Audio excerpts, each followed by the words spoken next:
याच्यामध्ये फक्त आपण काय करतो, साधं पाणी जे तपासतो, जैविकसाठी जे तपासतो ते पाणी याच्यामध्ये तपासले जाते.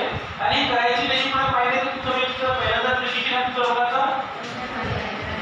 याच्या आधी पण झालेलं आहे. तर हे जैविकसाठी आपण तपासणी करतो याच्यावर, आणि याच्यामध्ये आपण पाणी भरून ठेवतो.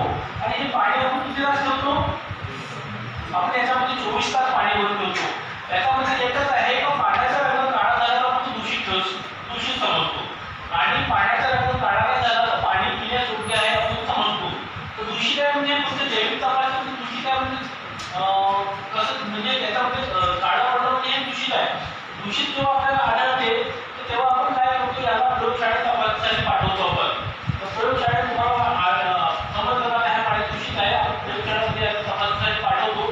तत्पूर्वी काय करतो आपण, याचा त्या पाण्याच्या जिथून आपण हे पाणी घेतलं आहे त्या पाण्याचं आपण काय करतो, त्या पाण्याचं आपण सुपर पोल्युशन करायला लावतो. त्याच्यामध्ये आपण जलसंवर्धन पकडतो आणि त्या स्त्रोताचं आपण 3 दिवस सुपर पोल्युशन करतो. म्हणजे सुपर पोल्युशन करतो म्हणजे काय, ते पाणी समजा आपण विहिरीचं घेतलं असेल, नळयुक्तचं घेतलं असेल, किंवा तुम्ही ते पाणी याचं घेतलं असेल कोणाचं हँडपंपाचं, तर याचं पण एक सूत्र आहे. तर ते नंतर बोलू आपण, म्हणजे आपल्याला ब्लिचिंग किती टाकायचं, काय किती टाकायचं यानंतरचं वावेल. फक्त आपण हे टेस्ट किट करून पाहू. तर आपल्या हे जे फील्ड टेस्ट किट आहे हे जैविकसाठी, आता एवढं लिहून ठेवा तुम्ही की हे टेस्ट किट कशासाठी वापरतो आपण, जैविक तपासणीसाठी. फक्त याच्यामध्ये पाणी भरायचं आपल्याला, 24 तास ठेवायचं आहे.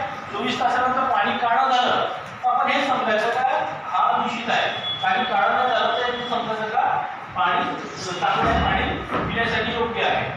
त्याच्यानंतर